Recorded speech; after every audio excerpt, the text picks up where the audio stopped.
Welcome to our channel. ఈరోజు మనం చర్చించుకుంటున్న topic ఏంటంటే శాతవాహన సామ్రాజ్యానికి సంబంధించినటువంటి మనకు లభించినటువంటి ఆధారాలు. ఏ సామ్రాజ్యాన్ని తీసుకున్నా కూడా రెండు రకాల ఆధారాలు చూస్తాం మనం. ఏ చరిత్రను తీసుకున్నా దేనికి సంబంధించింది అవి ఒకటి సాహిత్య ఆధారాలు, మరొకటి పురావస్తు ఆధారాలు. సాహిత్య ఆధారాలు, పురావస్తు ఆధారాలు. ఇప్పుడు సాహిత్య ఆధారాలను తిరిగి మళ్ళీ రెండు రకాలుగా చెప్తామండి. ఒకటి దేశీయ రచనలు, మరొకటి విదేశీ రచనలు. పురావస్తు ఆధారాలని శాసనాలు కానీ, నాణాలు కానీ, చారిత్రక నిర్మాణాలు అంటే కట్టడాలు. పురావస్తు ఆధారాలు ఏంటంటే ఆ రాజుల పరిపాలన కాలంలో ముద్రించినటువంటి, వేయించినటువంటి శాసనాలైన, ఆ కాలంలో ఆ రాజులు వేయించినటువంటి అప్పుడు చెలామణిలో ఉన్నటువంటి నాణాలు కానీ, ఆ కాలంలోటి చారిత్రక నిర్మాణాలు, వాళ్ళు నిర్మించినటువంటి కట్టడాలు, నిర్మాణాలను కూడా మనం వీటి ఆధారంగా కూడా మనము చెప్పవచ్చు. పురావస్తు ఆధారాలు ఏమేమి ఉంటాయి? శాసనాలు, వాళ్ళు ఈ రాజులు వేయించిన శాసనం బట్టి ఏ కాలం వాళ్ళ కాలంలో చేసినటువంటి పరిపాలన పరిస్థితులు, ఆర్థిక పరిస్థితులు, అప్పుడున్న సామాజిక పరిస్థితులు మొదలగు వాటిని ఈ శాసనాల ద్వారా తెలుసుకుంటాం. ఈ నాణాల ద్వారా అప్పుడు ఉన్నటువంటి ఆర్థికం, రాగి నాణాలు ముద్రించారా, లేదా బంగారు నాణాలు ముద్రించారా, వెండి నాణాలు ముద్రించారా, ఏ రకమైనటువంటి లోహాన్ని వాడారు ఈ నాణాలకు అనే దాన్ని బేస్ చేసుకొని అప్పుడున్నటువంటి ఆర్థిక పరిస్థితిని మనకు తెలియజేస్తుంది. అలాగే వాళ్ళు నిర్మించినటువంటి కట్టడాలు ఏమున్నాయి, వారి యొక్క నిర్మాణాలు ఏంటివి, ఈ నిర్మాణాలపై కొన్ని ఉన్నటువంటి అక్కడ ఉన్నటువంటి ఇప్పుడు కొన్ని నిర్మాణాల మీద అప్పుడున్న సామాజిక పరిస్థితులకు సంబంధించిన చిత్రాలను కూడా ముద్రించడం జరుగుతుంది. వాళ్ళు వేయించినటువంటి చిత్రాలు బేస్ చేసుకొని కూడా అప్పుడున్న సామాజిక పరిస్థితులను కూడా మనం తెలుసుకోవచ్చు. ఇలా పురావస్తు ఆధారాలు కూడా మనకు ఒక సామ్రాజ్యం యొక్క ఒక చరిత్రను తెలుసుకోవడానికి ఉపయోగపడతాయి. అట్లనే సాహిత్య ఆధారాలు అంటే ఏంటి? రచనలు, అప్పుడున్నటువంటి విదేశీ రాయబారులు కావచ్చు, కవి పండితులు కావచ్చు, ఆస్థానంలో ఉన్న పండితులు కావచ్చు, వాళ్ళకు రాసినటువంటి రచనలు, ఆ రచనలు ఏ విధంగా ఉన్నాయి, ఆ రచనల ద్వారా అప్పుడున్నటువంటి రాజు యొక్క ఆర్థిక పరిస్థితిని కానీ, సమాజం యొక్క పరిస్థితి కానీ, అక్కడ ఉన్న ప్రజల యొక్క పరిస్థితులు కానీ, ఆ రాజు యొక్క విస్తరణ కానీ, ఆ రాజుకున్నటువంటి బిరుదులు కానీ, ఇలా రకరకాల అంశాలన్నిటిని మనం కూలంకషంగా ఖచ్చితంగా తెలుసుకోవడానికి ఆనాటి యొక్క దేశీయ రచనలు కానీ, విదేశీ రచనలని ఈ రెండు కూడా మనకు ఉపయోగపడ్డాయి. వీటినే సాహిత్య ఆధారాలు అంటాం. ఈ రెండిట్లల్లా మనము దేశీయ లేదా స్వదేశీ రచనలు తీసుకొని చూసినట్లయితే ముఖ్యంగా అందులో ఒకటి పురాణాలు. స్వదేశీ రచనలు తీసుకుంటే ఫస్ట్ ఏంటి నాన్న? పురాణాలు. ఒకసారి చూద్దాం, ఎందుకంటే ఇక్కడ నుంచి క్వశ్చన్ పడ్డదండి, కంపల్సరీ ఇది చాలా చాలా ఇంపార్టెంట్.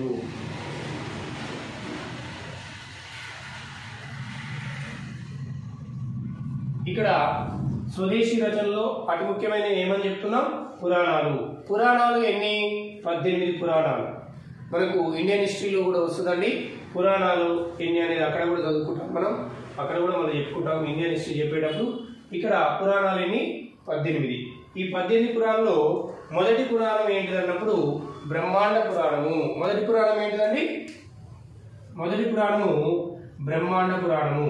చివరి 18వ పురాణం బ్రహ్మ పురాణం మొదటిది, బ్రహ్మాండ పురాణం చివరిది. మళ్ళొకసారి పురాణాలు ఎన్ని? మొత్తం 18. మొదటి పురాణం ఏంటంటే బ్రహ్మ పురాణం, చివరిది ఏంటిది? 18ది బ్రహ్మాండ పురాణం. ఈ 18 పురాణాలు ఉన్నాయి. ఈ 18 పురాణాలలో శాతవాహనుల గురించి తెలియజేసే పురాణాలు ఎన్ని అన్నప్పుడు 5. చాలా ఇంపార్టెంట్, ఒకసారి గుర్తుపెట్టుకోండి. టోటల్ పురాణాలు ఎన్ని? 18. అందులో శాతవాహనుల గురించి తెలియజేసే పురాణాలు ఎన్ని? 5. ఇది ఇంపార్టెంట్. మొత్తం పురాణాలు 18 అయితే శాతవాహనుల గురించి తెలియజేసే పురాణాలు 5. ఈ 5లో ఏంటివి? 5. ఈ 18లో 5 ఏ 5 తెలియజేస్తాయి శాతవాహనుల గురించి అన్నప్పుడు?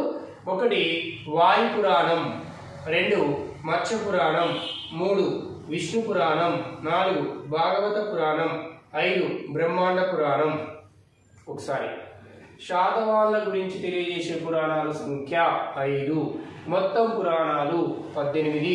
మొదటి పురాణం బ్రహ్మ పురాణం, లాస్ట్ చివరి పురాణం 18వ పురాణం బ్రహ్మాండ పురాణం. ఈ 5 పురాణాలు ఏవి శాతవాహనుల గురించి తెలియజేసే 5 ఏంటి అన్నప్పుడు వాయు పురాణం, మత్స్య పురాణం, విష్ణు పురాణం, భాగవత పురాణం, బ్రహ్మాండ పురాణం. ఈ వాయు పురాణం ప్రకారంగా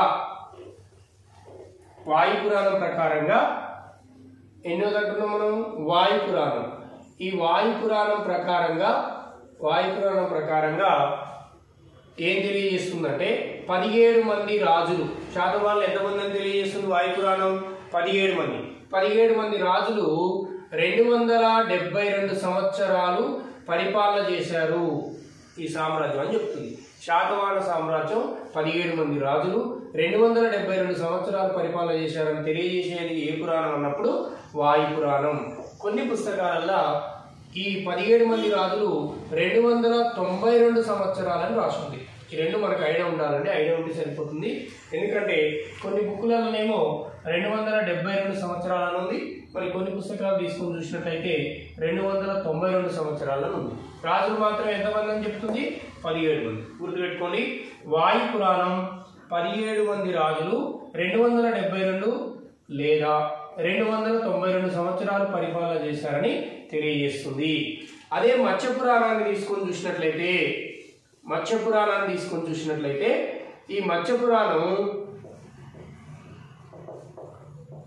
పురాణం ఏం తెలియజేస్తుందంటే 17 మంది కాదు 30 మంది రాజులు. ఎంతమంది అంటుంది మత్స్య పురాణం?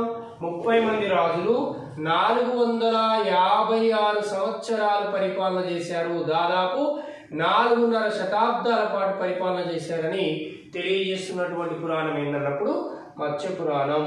ఎక్కువ మంది చరిత్రకారులు ఆమోదించింది కూడా మత్స్య పురాణాన్నే. గుర్తుపెట్టుకోవాలి, మోస్ట్ ఇంపార్టెంట్. ఎందుకంటే మనకు అందరికీ తెలిసిన విషయం ఏంటంటే 30 మంది శాతవాహన రాజులు 456 సంవత్సరాలు పరిపాలించారు. ఇది కామన్గా మనం ఎప్పుడు వింటుంటాం, గుర్తుపెట్టుకుంటాం. కానీ ఎగ్జామ్లో ఏం చేస్తారంటే కింద అడగొచ్చు, ఈ క్రింది వాటిలో శాతవాహన పరిపాలనను 17 మంది రాజులు పరిపాలించారని తెలియజేసిన పురాణం ఏంటి అనొచ్చు. అప్పుడు మనకు గుర్తుండాల్సింది ఏంటంటే వాయు పురాణం ప్రకారంగా 17 మంది రాజులు, మత్స్య పురాణం ప్రకారంగా 30 మంది రాజులు. వాయు పురాణం ప్రకారంగా 272 లేదా 292 సంవత్సరాలు, మత్స్య పురాణం ప్రకారంగా 456 సంవత్సరాలు, 30 మంది రాజులు. చాలా చాలా ఇంపార్టెంట్, గుర్తుపెట్టుకోవాలి. ఒక చరిత్రను తెలుసుకోవడానికి మనకు లభిస్తున్న ఆధారాలు 2 రకాలు. అది పురావస్తు ఆధారాలు, తర్వాత సాహిత్య ఆధారాలు. పురావస్తు ఆధారాలు అంటే శాసనాలు కావచ్చు, నాణాలు కావచ్చు, ఆ రాజులు వారి కాలంలో నిర్మించినటువంటి గొప్ప చారిత్రాత్మకమైనటువంటి నిర్మాణాలు, కట్టడాలు, వీటిని పురావస్తు ఆధారాలు అంటాము. పురావస్తు ఆధారాల కంటే ఇంకా ఉత్తమమైనవి ఏంటన్నప్పుడు సాహిత్య ఆధారాలు అంటే ఏంటి? అప్పుడు ఆ రాజుల కాలంలో విదేశీ రాయబారులు కావచ్చు, కవి పండితులు కావచ్చు, స్వదేశీయులు కావచ్చు, విదేశీయులు కావచ్చు, వాళ్ళు రాసినటువంటి రచనలు సాహిత్యాన్ని సాహిత్య ఆధారాలు అంటారు. అందుకే వీళ్ళు 2 రకాలు, స్వదేశీ రచనలు ఉండొచ్చు, విదేశీ రచనలు ఉండొచ్చు. ఇలా ఇవి 2 రకాలు. ఈ స్వదేశీ రచనలు ముఖ్యమైనవి మనం ప్రశ్నించేది ఏంటివి? స్వదేశీ రచనలు తీసుకుంటే ఒకటి ఏంటంటే పురాణాలు. ఆ పురాణాలు ఎన్ని చెప్పుకుంటున్నాం? 18. ఈ 18 పురాణాల్లో శాతవాహనుల గురించి తెలియజేసే పురాణాలు ఏంటన్నప్పుడు 5. ఈ 18 పురాణాల్లో మొదటి పురాణం ఏంటన్నప్పుడు బ్రహ్మ పురాణం. 18వ పురాణం ఏంటి? బ్రహ్మాండ పురాణం. ఈ 18 పురాణాలకెల్లా 5 పురాణాలు మాత్రమే శాతవాహనుల గురించి తెలియజేస్తున్నాయి. ఏంటివి ఈ 5 నోటెడ్ ఉండాలంటే ప్రతి ఒక్కరికి మైండ్లో ఉండాలి. వాయు పురాణం, మత్స్య పురాణం, విష్ణు పురాణం, భాగవత పురాణం, బ్రహ్మాండ పురాణం. సాహిత్య ఆధారాలలో మొదటిగా మనం ఏమనుకున్నాం? పురాణాలు 18 అనుకున్నాం. శాతవాహనుల గురించి తెలియజేసే 5. మొదటిది బ్రహ్మ పురాణం, చివరిది 18వది బ్రహ్మాండ పురాణం. దీని తర్వాత పురాతనమైనటువంటి వేదమైన ఋగ్వేదంలో కూడా శాతవాహనుల గురించి తెలియజేస్తుంది. పురాతన వేదమైన శాతవాహనుల గురించి తెలియజేసే పురాతనమైనటువంటి వేదం ఏంటండి? ఋగ్వేదం. పురాతనమైనటువంటి గ్రంథం, ఏ గ్రంథంలో శాతవాహనుల గురించి తెలియజేస్తుందంటే ఐతరేయ బ్రాహ్మణం. ఏ గ్రంథంలో? ఐతరేయ బ్రాహ్మణం. దీంతో పాటు మహాభారతం వేదవ్యాసుడు రాశాడు. హర్షచరిత్ర బాణుడు రాసినటువంటి హర్షచరిత్రలో కూడా శాతవాహనుల గురించి వివరించబడింది. లీలావతి పరిణయం, కుతూహలుడు రాసినటువంటి లీలావతి పరిణయంలో కూడా శాతవాహనుల గురించి వివరించబడింది. ఈ లీలావతి పరిణయం మనకు చాలా ఇంపార్టెంట్ అండి. ఈ లీలావతి పరిణయం ఎవరి గురించి వివరిస్తుందంటే హాలుడు 17వ కవిరాజు అని మనం చెప్పుకున్నాం లాస్ట్ క్లాస్లో. మనకు 17వ శాతవాహన చక్రవర్తి అయినటువంటి హాలుడు శ్రీలంకపై దండయాత్ర చేసి శ్రీలంక యొక్క రాకుమార్తెను తీసుకొచ్చి తన వివాహం చేసుకుంటాడు. ఆమె పేరు లీలావతి. ఆమె పేరు ఏం పేరు? లీలావతి. హాలుడు శ్రీలంక రాకుమార్తెని లీలావతిని తీసుకొచ్చి వివాహం చేసుకోవడాన్ని వీరి యొక్క వివాహ మహోత్సవాన్ని వివరిస్తుంది లీలావతి పరిణయం. ఇది రాసింది ఎవరు? కుతూహలుడు. కొద్దిమంది చరిత్రకారుల అభిప్రాయం ఏంటో అంటే ఈ కుతూహలుడు అనేవారు ఎవరు లేరు, ఇతనే హాలుడే దీన్ని రాసి ఈయన కుతూహలంతో రాశాడు కాబట్టి హాలుడు కాస్త కుతూహలుడు పిలువబడ్డాడని కొద్దిమంది అభిప్రాయం. కానీ మనం గుర్తుపెట్టుకోవాల్సింది మాత్రం లీలావతి పరిణయం అనగానే కుతూహలుడు అనే పేరే గుర్తు రావాలి. మళ్ళీ హాలుడు మనకు స్టోరీ తెలవడానికి చెప్తున్నాను. హాలుడే కుతూహలంతో దీన్ని రాయడం వలన కుతూహలుడు అని వచ్చిందని ఒక అభిప్రాయం. కానీ మనకు ఆన్సర్ ప్రకారంగా ఎగ్జామినర్ ప్రకారంగా మనకేం గుర్తుండాలి? లీలావతి పరిణయం అనగానే కుతూహలుడు అనేది గుర్తుండాలి. రెండవది కథా సరిసాగరం. ఈ కథా సరిసాగరాన్ని రాసింది ఎవరంటే సోమదేవ సూరి. ఈ కథా సరిసాగరం రాసిన సోమదేవ సూరి. ఈ కథా సరిసాగరం దేని గురించి తెలియజేస్తుందంటే కుంతల శాతకర్ణి యొక్క పరిపాలనా విధానం గురించి తెలియజేస్తుంది. కథా సరిసాగరం దేని గురించి తెలియజేస్తుంది? కుంతల శాతకర్ణి యొక్క పరిపాలనా విధానం, అప్పుడున్నటువంటి పరిస్థితుల గురించి, పాలనా విధానం, అప్పుడున్నటువంటి సమాజ పరిస్థితుల గురించి తెలియజేసేది ఏంటంటే కథా సరిసాగరం. ఎవరు రాశారండి కథా సరిసాగరం? సోమదేవ సూరి. తర్వాత గాథా సప్తసతి ఎవరు రాశారు? హాలుడు. గాథా సప్తసతి రాసింది ఏంది? హాలుడు. అయితే హాలుని తొలి కవిరాజు, తెలుగులో తొలి కవిరాజు ఎవరన్నప్పుడు హాలుడు. ఈయన రాసింది ఏంది? గాథా సప్తసతి. ఎన్నవ శాతవాహన రాజు? ఈయన 17వ రాజు. ఈయన రాసినటువంటి గాథా సప్తసతిలో అచ్చతెలుగు పదాలని ఉపయోగించాడు. ఈ అచ్చతెలుగు పదాలను ఉపయోగించాడు కాబట్టి తెలుగు తొలి కవిరాజు అని కూడా మనము చెప్తున్నాము. తర్వాత బృహత్కథ రాసింది ఎవరు? గుణాఢ్యుడు. బృహత్కథను ఎవరు రాశారు? గుణాఢ్యుడు రాశాడు. ఈయన గుణాఢ్యుడు ఈ బృహత్కథని ఏ భాషలో రాశాడు? ఇంతకుముందు గతంలో ప్రశ్న వచ్చిందండి ఇక్కడ నుంచి. ఈ బృహత్కథలు ఏ భాషలో రాయబడింది? గుర్తుపెట్టుకోవాలి. పైశాచిక భాషలో రాయబడింది. ఏ భాషలో అండి? పైశాచిక భాషలో రాయబడింది బృహత్కథను రాసినటువంటి వ్యక్తి ఎవరు? గుణాఢ్యుడు. తర్వాత కామసూత్రాన్ని రాసింది ఎవరన్నప్పుడు వాత్స్యాయనుడు రాసినాడు. కామసూత్రాన్ని ఎవరు రాశారు? వాత్స్యాయనుడు కామసూత్రాన్ని రాశాడు. ఈ వాత్స్యాయనుడు రాసినటువంటి ఈ కామసూత్రము దీనికి మరొక పేరు. మనం కామసూత్రాన్ని వాత్స్యాయనుడు రాశాడని చదువుకొని వెళ్ళాం. కానీ ఎగ్జామినర్ అక్కడ ఏం చేశాడంటే జయమంగళ అని ఇచ్చాడు. మనకు రావాల్సింది ఏంటంటే కామసూత్రాకే మరొక పేరు ఏంటంటే జయమంగళ. కామసూత్రానికి మరొక పేరు ఏంటండి? జయమంగళ.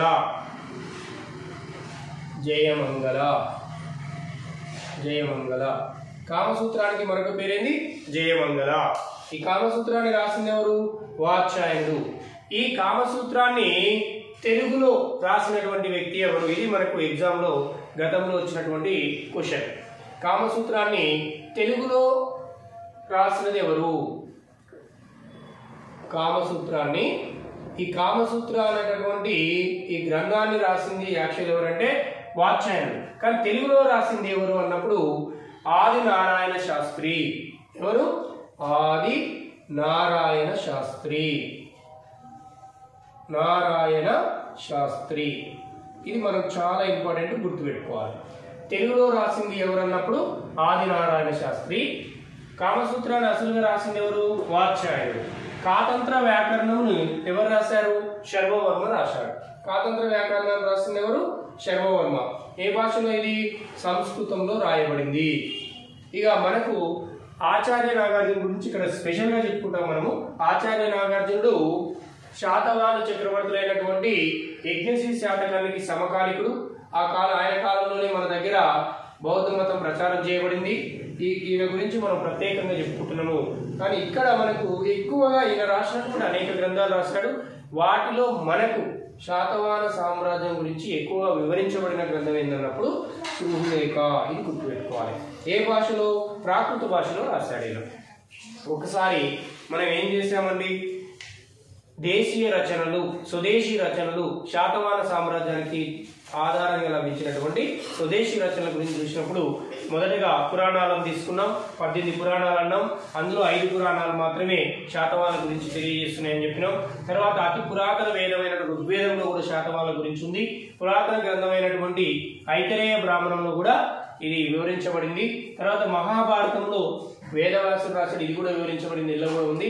హర్ష చరిత్రలో కూడా బాణు రాసినటువంటి హర్ష చరిత్ర, ఇందులో కూడా శాతవాహన గురించి వివరించబడింది. అంటే ఇది కూడా ఒక ఆధారం. లీలావతి పరిణయము కుతూహలుడు రాశాడు. ఇది 17వ శాతవాహన చక్రవర్తికి శ్రీలంక రాకుమార్తె అయినటువంటి లీలావతికి జరిగిన వివాహ మహోత్సవం గురించి వివరిస్తుంది. కథా సరిసాగరం సోమదేవ సూరి రాశాడు. ఇది కుంతల శాతకర్ణి యొక్క పరిపాలన విధానాన్ని, అప్పుడున్న ఆర్థిక సామాజిక పరిస్థితుల గురించి వివరిస్తుంది. గాథా సప్తసతి ఆడు రాశాడు. ఇందులో అప్పుడున్నటువంటి ఆర్థిక సమాజంలో ఉన్నటువంటి సమాజ పరిస్థితులు, అప్పుడున్న నమ్మకాలు, సమాజంలో ఉన్నటువంటి సామాజిక పరిస్థితుల గురించి వివరిస్తుంది. ఇందులో 700 శృంగార పద్యాల గురించి శృంగార పద్యాలు ఉన్నాయి ఈ గాథా సప్తసతిలో. ఇందులో అచ్చ తెలుగు పదాలు ఉన్నాయి. కాబట్టి హాలుని మనము తొలి తెలుగు తెలంగాణ కవిగా మనము తెలియజేస్తున్నాము. బృహత్ కథ గుణాఢ్యుడు రాశాడు. ఇది పైశాచిక భాషలో ఉన్నది. తర్వాత కామసూత్రాన్ని రాసింది ఎవరంటే వాత్స్యాయనుడు. ఈ వాత్స్యాయనుడు రాసినటువంటి కామసూత్రాన్ని తెలుగులో ఎవరు రాశారంటే ఆది నారాయణ శాస్త్రి. బాగా గుర్తుపెట్టుకోవాలి. ఇవి కామసూత్రాన్ని రాసింది వాత్స్యాయనుడు. దీన్ని తెలుగులో రాసింది ఎవరు అన్నప్పుడు ఆది నారాయణ శాస్త్రి. కాతంత్ర వ్యాకరణం రాసింది శర్వవర్మ సంస్కృతంలో రాశాడు. శృంగలేఖను రాసింది ఆచార్య నాగార్జునుడు. శృంగలేఖను రాసింది ఎవరు? ఆచార్య నాగార్జునుడు. కాతంత్ర వ్యాకరణం రాసినటువంటి శర్వవర్మ. ఈ కాతంత్ర వ్యాకరణం ఎందుకు రాయబడిందంటే ఇది రాసింది ఎవరంటే కుంతల శాతకర్ణి. ఇక్కడ ఒక స్టోరీ ఉంటుందని, చిన్న స్టోరీ మీకు చెప్తాను. కుంతల శాతకర్ణి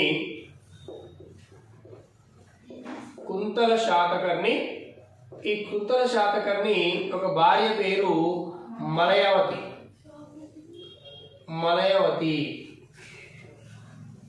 ఈ కుంతల శాతకర్ణి యొక్క భార్య పేరు మలయవతి. ఈయనకేమో ప్రాకృత భాష వస్తుంది, ఈమెకేమో సంస్కృత భాష వస్తుంది. ఒకనొక సందర్భంలో ఈమె సంస్కృతము, ఈమె ప్రాకృతవేతడు. కాబట్టి ఇతను ఒక సందర్భంలో తన భార్య అయినటువంటి మలయవతి చేతిలో హేళన గురి చేయబడతాడు, సంస్కృతం తెలియకపోవడం వలన. ఒకసారి కుతూహలుడు కుంతల శాతకర్ణికి తన భార్య అయినటువంటి మలయవతి, ఈమెకు సంస్కృత భాష మీద పట్టుంది. ఈమె లాంగ్వేజ్ సంస్కృతం. ఇతనికి వచ్చిన భాష ఏంది? ప్రాకృతం. ఇతనికి రాని భాష ఏంది? సంస్కృతం. ఈ మలయవతి కుంతల శాతకర్ణి మలయవతి చేతిలో ఒకసారి హేళన గురి కాబడతాడు. ఏ అంశంలో? సంస్కృత భాష రానందువలన. దీంతో హేళన గురి అయినటువంటి కుంతల శాతకర్ణి తనకి ఇమీడియట్గా సంస్కృతం నేర్పడానికి ఎవరైనా పండితులు కావాలన్నప్పుడు ఈ శర్వవర్మ, నేను నీకు సంస్కృతం ఈజీగా నేర్చుకునేటట్లు నేను మీకోసం ఒక గ్రంథాన్ని రాస్తాని ఆ సందర్భంలో రాయబడినటువంటి గ్రంథమే కాతంత్ర వ్యాకరణము. ఈ కాతంత్ర వ్యాకరణ గ్రంథం ద్వారా కుంతల శాతకర్ణి సంస్కృతాన్ని నేర్చుకోవడం జరుగుతుంది. అందుకే కాతంత్ర వ్యాకరణం ఏ భాషలో ఉంది? సంస్కృతంలో ఉంది.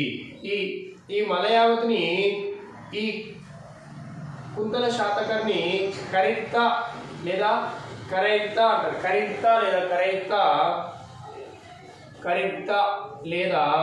కరైత్త అనేటటువంటి శృంగార క్రీడలో పాల్గొని ఈ మలయావతిని కుంతల శాతకర్ణి చంపివేస్తాడు. అంటే ఈ శృంగార క్రీడలో పాల్గొనడం వల్ల ఆమె చనిపోతుంది. ఇక్కడ మనకు బిట్టుబడ్డది. కరైత్త అనేది మనకి ఇంపార్టెంట్ ఆ వర్డ్, దాన్ని మనం గుర్తుపెట్టుకోవాలి. ఈ సులేఖనము ఆచార్య నాగార్జున రాశాడు. ఇదే భాషలో ఉంది, ప్రాకృత భాషలో. ఇక్కడ మనం మెయిన్గా గుర్తుంచుకోవాల్సిన అంశాలు ఏంటంటే శాతవాహన సామ్రాజ్యానికి సంబంధించి ఆధారాలు సంబంధించినటువంటి దేశీయ రచనలు ఏంటివి, ఎవరు రాశారు, దాని గురించి ఎవరు ఏం చెప్పబడింది, ఏ భాషలో ఉన్నాయి, ఇది మనకి మోస్ట్ ఇంపార్టెంట్. అలాగే స్వదేశీ రచనలు ఇవి కదా, విదేశీ రచనలు ఏమున్నాయో చూద్దాం. ఇవన్నీ ఏంటివండి, స్వదేశీ రచనలు. ఈ స్వదేశీ రచనలు మీ అందరికీ కూడా కంపల్సరీ నోటికి రావాలి. మళ్ళీ ఒకసారి తెలియజేస్తున్నా ఏంటంటే ఇప్పుడు నేను మీకు చెప్పే ప్రతి క్లాస్ కూడా ఏదో ఒక మెటీరియల్ ఒక బుక్ కాదండి, 4-5 బుక్స్ రిఫర్ చేసి మాత్రమే మీకు ఇక్కడ చెప్పడం జరుగుతుంది. దీని ఉద్దేశం ఏంటంటే మన క్లాస్ ఉన్నటువంటి ఏ ఒక్క యాస్పిరెంట్ కూడా ఎట్టి పరిస్థితుల్లో బిట్ మిస్ కాకూడదు. మొత్తం కంప్లీట్గా అన్ని బిట్స్ కవర్ చేయడానికి నేను చూస్తున్నాను. మీరు ఏదో ఒక మెటీరియల్ చదువుకుంటారు, అందులో కవర్ కానీ మరొక మెటీరియల్ వస్తే ఈ మెటీరియల్ కవర్ అని ఇంకొక మెటీరియల్, అట్లా కాకుండా 4 బుక్కులు రిఫర్ చేసి మీకు క్లాస్ చెప్పడం జరుగుతుంది. కాబట్టి మన క్లాస్ నుంచి బిట్ మిస్ కాదు, 100% అన్ని టాపిక్స్ని ప్రతి చిన్న పాయింట్ కూడా కూలంకషంగా కవర్ చేస్తాను.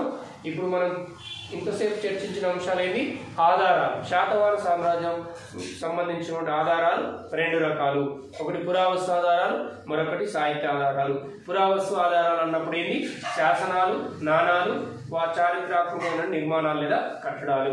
మరొక ఆధారాలు ఏంటి, సాహిత్య ఆధారాలు. సాహిత్యం అన్నప్పుడు 2 తీసుకోవాలి, దేశీయ రచనలు, విదేశీ రచనలు. దేశీయ ఆధారాలు మనం చూసినాం ఇప్పటి వరకు, తదుపరి విదేశీ ఆధారాలు చూడాలి. దాని తర్వాత పురావస్తు ఆధార శాసనాలు ఏంటివి, శాతవాహనాల గురించి తెలియజేసిన మొదటి శాసనం ఏంటి, ఏమేమి శాసనాలు ఇక్కడ లభించినాయి, నాణాలు ఎవరి రాజుల కాలంలో లభించినాయి, ఎక్కడెక్కడ తవ్వకాలంలో బయటపడినాయి, ఇక్కడ నిర్మించిన చారిత్రాత్మక కట్టడాలు, నిర్మాణాలు ఏమున్నాయి. ఇంతవరకు తీసుకున్నట్లయితే శాతవాహన టాపిక్స్ మ్యాక్సిమం అయిపోతుందండి. రాజుల గురించి వారి యొక్క ప్రత్యేకతలు జస్ట్ ఒక ½ an hourలో క్లోజ్ అవుతుంది. నేను క్లియర్గా కూలంకషంగా ప్రతి పాయింట్ మిస్ కాకుండా చెప్పడానికి ప్రయత్నిస్తాను. మ్యాక్సిమం మన క్లాస్ ఫాలో కానీ 100% మీకు టోటల్ సబ్జెక్ట్ కవర్ అవుతుంది, తెలంగాణ హిస్టరీ అండ్ కల్చర్.